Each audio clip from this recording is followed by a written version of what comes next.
Obviously, as the investigation unfolded, did you have people take pictures of the location? Our crime scene came out and photographed and processed the scene. All right, and in this photograph here, as part of the presentation, are these essentially how the cars were there when you arrived on scene? When I arrived on scene, that's how they were, yes. And would this essentially be called the final resting of the vehicles? Correct. That's what we call final arrest, yes. Okay, and obviously on the left, we see that was the Ford Mustang driven by Cameron Heron, correct? Correct. And on the right was that, what was described as the gold Nissan Altima. Correct. And then the next photo here is this just showing a different angle looking north up Bayshore where you can see the stroller off in the distance ahead of the Mustang. Correct. Now this next photograph here, that would be, for the record, just a photograph up close of the Mustang where there's damage on the driver's side portion of that vehicle. Did you, in your investigation, determine, in fact, what you believe to be what had caused that damage there at that location? Would be the impact with the victims.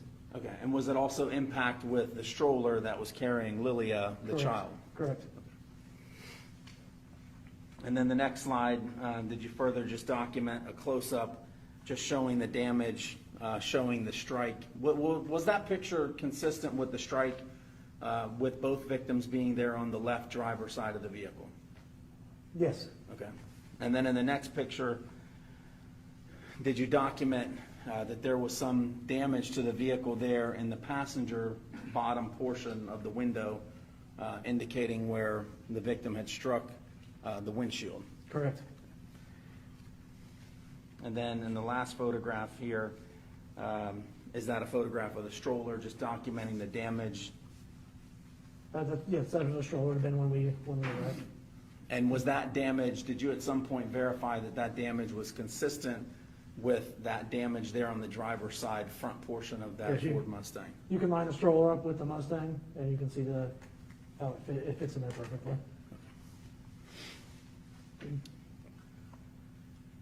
In this next slide, at some point, did you observe video surveillance that was retrieved that was taken right near where the crash had occurred? Yes, I did. All right, and then did someone from Tampa Police Department eventually try to enhance or zoom in on that portion that we're seeing there in between the trees? I did. One of our forensic techs. All right, and if you can just describe to us, before I play it, essentially kind of what we're going to be looking for here before I play this video. And that would be looking kind of southeast on Bayshore. So northbound lanes are going to be, where your green boxes, you're going to see, that's after the crash. Come through that green box area there, and the two cars will. All right, so what we're seeing there as far as like the reference point of that gazebo, just beyond that gazebo across the street through those trees, is that essentially where the impact had occurred? Yes. And the bottom portion of that video that's enhanced showing in between those two trees, is that where we'll see the two vehicles come through and pass through prior to the collision? Yes. I'll go ahead and play this at this time.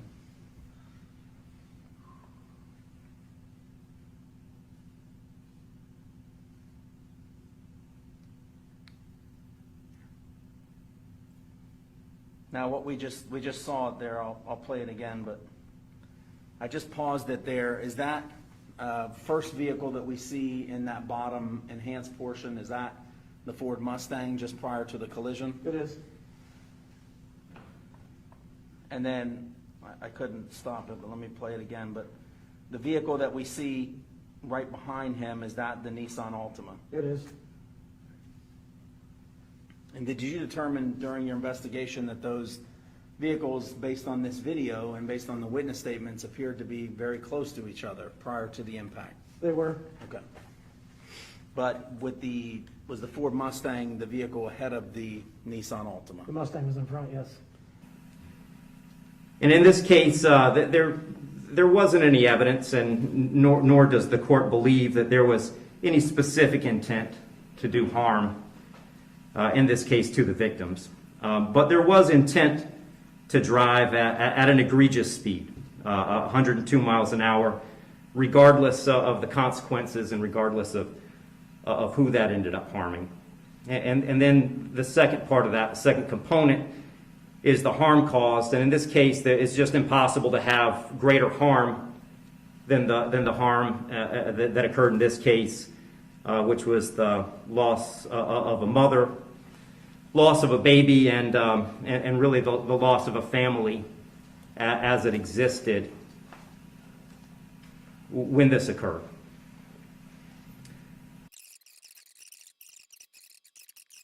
And the court doesn't find that either the minimum or the maximum is appropriate in this case. I've said it several times, the serious nature of the offense, egregious nature of the conduct, and mostly the harm that's been caused prevent me from putting this as a bottom of the guidelines minimum case. But the departure bases argued by the defendant did provide some reason not to put it at the top of the maximum. And specifically, the court did take into account that the defendant's 18, certainly responsible for his actions, and he's being held accountable for his actions.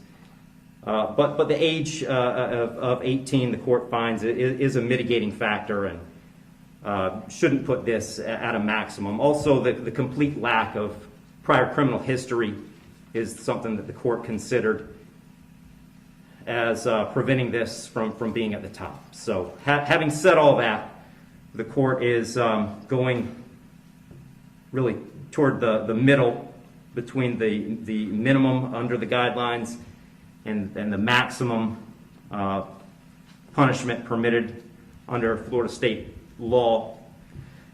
So on count one, vehicular homicide, the court's going to adjudicate the defendant guilty, sentence him to 9 years in the Florida State Prison. On count two, same charge, the court will adjudicate the defendant guilty, sentence him to 15 years Florida State Prison, and that'll run consecutive to count one for a total of 24 years Florida State Prison. Count three is a misdemeanor, unlawful racing on a highway, so the court will adjudicate the defendant guilty, sentence him to time served. Give credit for time served, I believe, 2 days. Court will impose mandatory court costs. Mr. Heron, you have given up the right to appeal the determination of your guilt or innocence. You do have 30 days to appeal the sentence of the court. And I'll direct the bailiffs to take Mr. Heron into custody.